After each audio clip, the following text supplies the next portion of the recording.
안녕하세요. 세로이입니다. 오늘은 메드팩토 주가를 함께 들여다보겠습니다. 현재 메드팩토는 ESMO 유럽 종양학회에서 대한민국 제약바이오 기업들의 임상 결과 낭보들이 들려와서 참 기분 좋은 주말이고 일요일입니다.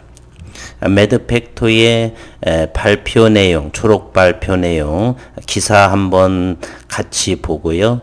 그리고 한 주간의 주가의 모습도 그리고 외국인의 동향도 여러 가지 천천히 들여다보도록 하겠습니다.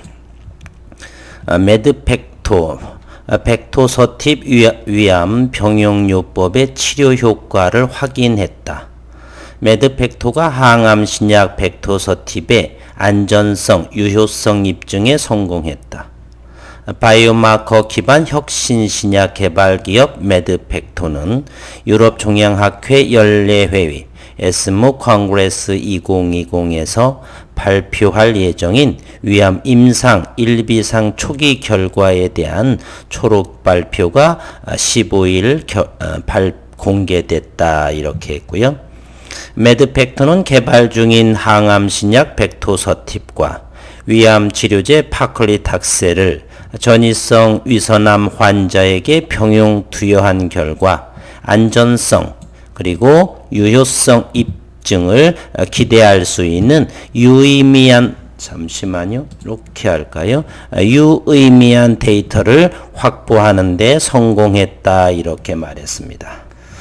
저는 이 메드팩토의 벡토서팁과 최근의 임상은 병용요법으로 자주 진행이 되죠. 그리고 이곳 에스모에서 HLB의 표적 항암제 리보세라닙의 효능도 속속들이 낭보들이 들려오는데요. 차제에는 이 메드팩토의 벡토서팁과 그리고 표적 항암제 리보세라닙의 임상 병용 투여의 임상도 하면은 더 탁월한 효능이 나오지 않을까 하도 한번 생각해 봤습니다. 이번 임상 1비상에서는 100mg, 200, 300mg 등 3개 용량별로 피보험자군을 분류해 벡토서팁을 주 5일 투약하고 2일은 약을 투여하지 않았으며 파클리탁셀은 주 1회 병용 투여했다. 초록 발표에 따르면 200ml, 300ml 투약 환자군에서의 무진행 생존 기간 PFS 중앙값은 5.5개월을 기록했다.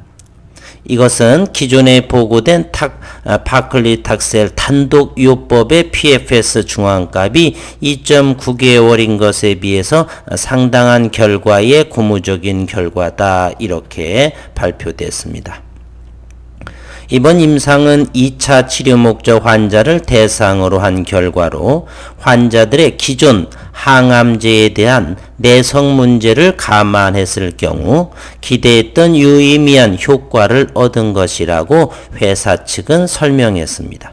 특히 종양 치료 반응 평가 기준 부분관의 PR 이거는 partial remission이죠. 대략 암세포가 50% 이상이 죽었을 때 PR이라고 하는 거고요. 환자 또 한 명은 표적 병변에서 완전 관해를 보였다. Complete remission.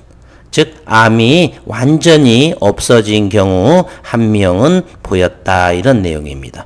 대단한 효능이라고 볼 수가 있죠. 메드팩토는 현재 진행 중인 임상 2회 이상에서는 적정 용량을 좀 더 높은 300mg으로 높여 투여를 진행하고 있어 저용량과 혼용 투여한 임상 1비상에 비해 PFS 즉 무진행 생존 기간의 중앙값이 더욱 향상될 수 있을 것이라고 기대하고 있다.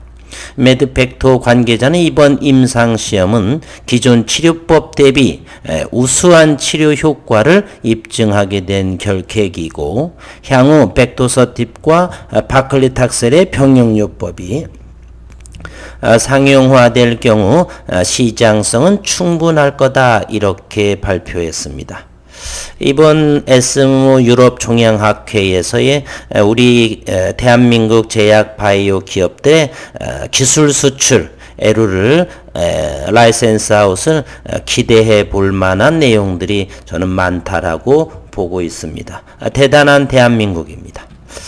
유럽 종양학회는 암 연구 분야에서 권위 있는 학회로 전 세계 암 연구자와 종양 전문의 제약 바이오 관계이자 2만여 명이 참석하며 시판 중인 항암제 그리고 임상 중인 항암제에 대한 정보를 교류하는 학술의 장이다. 한편 벡토서팁은 2008년에서 2013년까지 교육과학기술부의 지원을 받아서 이화여대에서 발굴했고, 메드벡토가 국가 항암신약개발사업단과 공동으로, 이곳은 국립암센터이고 보건복지부에 지정한 사업단과 공동으로 임상일상은 수행한 바가 있다고 합니다. 기대가 큰 주말이고 21일까지 진행을 하죠. 좋은 결과물들이 많이 나와서 기술 수출도 하는 장이 되었으면 좋겠습니다. 기술적 분석으로 보게 되면요, 주린분들을 위해서 요 빨간 요것들이 뭐가 되냐면은 거래량입니다. 거래량이 많으면 좋겠죠. 그 거래량이 많다는 것은 시장의 참여자들이 이 종목에 대해서 관심이 많다, 그런 이야기입니다. 요 밑에 있는 요 선들이 바로 보조지표입니다. 보조지표들. 현재 메드벡토는 13만 4,200원을 고점을 찍고 현재는 이곳 11만 4,500원의 가격 형성이 되어 있는데, 이렇게 빨간 선이 뭐가 되냐면 21선이고요. 여기가 61선. 3개월간의 평균 가격이고요. 요 빨간 선은 한 달간의 평균 가격인데, 여기에서 거래량이 줄어들고 여기에 저점들을 지키고 있는 모습입니다. 잠시 후에 분봉을 통해서 이 메드벡토 종목의 시장 참여자들은 어떤 심리를 가지고 있는가 함께 공부해 볼 것이고요. 지난 금요일 보게 되면 이 프로그램 매매는 누군가 막판에 동시호가 시간이죠. 15시 30분이니까 6,000주를 사들였네요. 좋은 모습이고요. 그러면 한 주 동안에 수급 상황도 함께 이렇게 면밀하게 보겠습니다. 프로그램 매매는 외국인이 산 것으로 보이고요. 그동안의 최근의 모습은 기관들이 매도한 상황에 이렇게 있습니다. 지난 금요일 25,000주 팔고요. 수요일, 목요일에는 11,000주 정도를 팔은 모습으로 보여집니다. 사모펀드를 한번 이렇게 눌러볼까요? 사모펀드 부분에서 많이 익절한 모습을 보이고 있네요. 그리고 지난 금요일의 거래량은 19만 주 거래량, 상당히 적은 거래량의 모습을 보여주고 있습니다. 그 이유는요, 현재 메드벡토는 2천만 주의 수량을 가지고 있죠. 외국인은 4.5% 91만 주를 보유하고 있고, 반면에 19만 주 정도를 거래량이 나왔다라고 하는 것은 많은 분들이 곳간에 잘 쟁여두고 큰 시기 김성진 대표의 큰 에로 수출, 기술 수출을 기대하고 더 나은, 내년도에 더 나은 임상 결과를 보고 그러한 모습으로 기다리고 있는 모습이다. 따라서 2천만 주에 해당하는 이 총 주식수를 겨우 19만 주가 나왔다. 물량이 많이 잠겨 있다. 저는 이렇게 봅니다.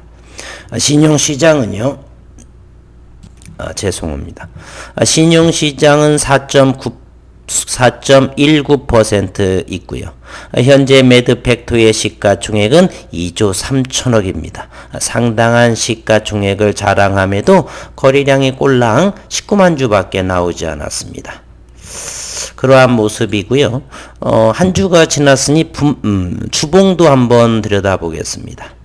이렇게 주봉의 모습도 지지난주 2주 동안은 가격 조정이 좀 나온 모습이고요. 지난 한 주는 이와 같이 거래량이 많이 줄어든 모습. 이 합전을 잠시 살펴볼까요? 요거의 파란색의 한 주 동안의 거래량이 많이 줄어든 모습이죠. 그리고 그 다음 주부터 급격하게 거래량이 늘면서 또다시 상승의 진행의 모습도 이렇게 바라볼 수가 있네요. 그와 같은 모습이 이번 주에도 나올지 내일과 이번 주를 기대해 보겠습니다. 아니면 주가가 이제 잠시 가격 조정, 기간 조정을 가격 조정보다는 기간 조정으로 이와 같은 모습으로 보일지 어떻게요? 이와 같은 횡보의 모습을 보일지 아니면 10만원까지 가격 조정도 보일지 아니라고 한다면 이와 같은 모습 요와 같은 거래량이 준 모습을 확인하고 다음 주와 그 이후에 이와 같은 주가의 모습을 보일지는 시장을 에서 확인하면 될 것 같습니다. 그렇게 되면 분봉도 한번 들여다보도록 하겠습니다. 분봉도 이렇게 크게 그려서 확인해 보도록 하겠습니다. 이와 같은 매드팩토의 모습이죠. 현재 여기가 저점이고요. 이 저점들을 이와 같이 한번 이어보겠습니다. 여기도 이렇게 저점이 형성되고요. 지금 여기도 현재의 상황이죠.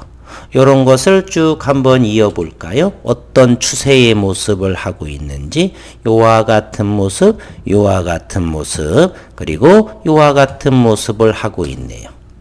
기울기가 상당히 가파르죠. 점진적인 상승을 하고 있습니다.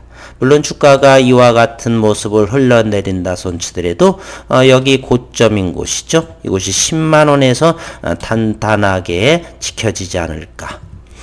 또 의미 있는 종양학회에서의 내용이 나오게 되면 이와 같은 주가 상승도 기대해 볼 수가 있고요.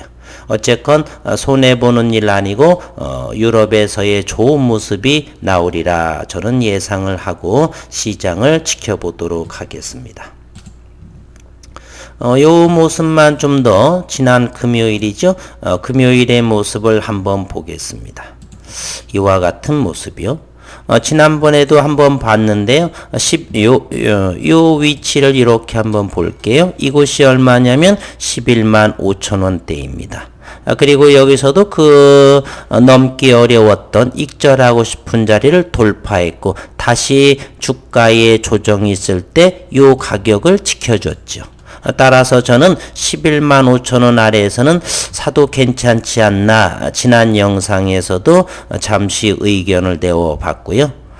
그런데 9월 11일에는 잠시 거기 11만원까지 잠시 여기 거래량을 보니까 익절한 모습들이 되고 다시 한번 돌파 12만 5천원까지 하고 현재 거래량 11만 9천원으로 여기에서 잠시 무너진 11만 4,900원 11만 5천원이네요. 11만 5천원의 가격을 형성하고 있다. 그러니 그렇게 염려할 것은 없고요. 그냥 본업에 충실하면서 장기 성장 가치주로 지켜보면 될 것 같고 유럽에 역시 낭보 기대하면 더 좋은 결과 있겠고 이렇게 기술적 분석을 함께 해봤습니다. 한 주 수고 많으셨고 그리고 휴일 행복한 시간 되시기를 바라겠습니다.